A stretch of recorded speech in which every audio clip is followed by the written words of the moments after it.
Assembly ఎన్నికల ప్రచారం ఊపందుకున్న నేపథ్యంలో బీజేపీ మాజీ ఎంపీ ప్రముఖ నటి నవనీత్ రాణాపై కొందరు దుండగులు దాడికి యత్నించారు.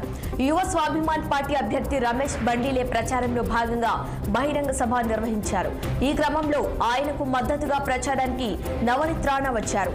దరియాపూర్ పరిధి కళ్ళాల్ గ్రామంలో ఆమె ర్యాలీ నిర్వహించారు. అనంతరం సభా వేదికపై ప్రసంగించి కిందకు రాగానే నవనీత్ పై కుర్చీలను విసిరేందుకు యత్నించారు. దీంతో ఆమె త్రుటిలో తప్పించుకొని పోలీసులకు ఫిర్యాదు చేశారు. తనపై కుర్చీలతో దాడికి చేశారని, తన భద్రతా సిబ్బంది ఆమెకు రక్షణ కల్పించారని తెలిపారు.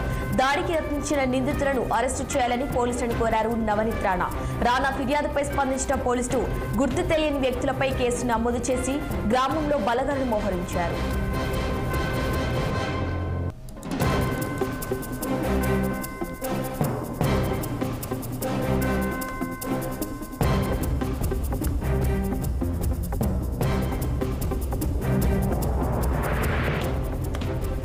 మహారాష్ట్ర అసెంబ్లీ ఎన్నికల ప్రచారం ఊపందుకున్న నేపథ్యంలో బీజేపీ మాజీ ఎంపీ ప్రముఖ నటి నవనీత్ రాణాపై కొందరు దుండగులు దాడికి యత్నించారు. యువ స్వాభిమాన్ పార్టీ అభ్యర్థి రమేష్ బండిలే ప్రచారంలో భాగంగా బహిరంగ సభ నిర్వహించారు. ఈ క్రమంలో ఆయనకు మద్దతుగా ప్రచారానికి నవనీత్ రాణా వచ్చారు. దర్యాపూర్ పరిధి కళ్ళార్ గ్రామంలో ఆమె ర్యాలీ నిర్వహించారు. అనంతరం సభా వేదికపైనే ప్రసంగించి కిందకు రాగానే నవనీత్ పై కుర్చీలను విసిరేందుకు యత్నించారు. దీంతో ఆమె త్రుటిలో తప్పించుకొని పోలీసులకు ఫిర్యాదు చేశారు. ఇక తనపై కుర్చీలతో దాడి చేశారని, తన భద్రతా సిబ్బంది ఆమెకు రక్షణ కల్పించారని తెలిపారు.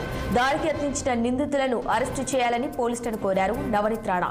రాణా ఫిర్యాదుపై స్పందించిన పోలీసులు గుర్తు తెలియని వ్యక్తులపై కేసు నమోదు చేసి గ్రామంలో బలగాలను మోహరించారు.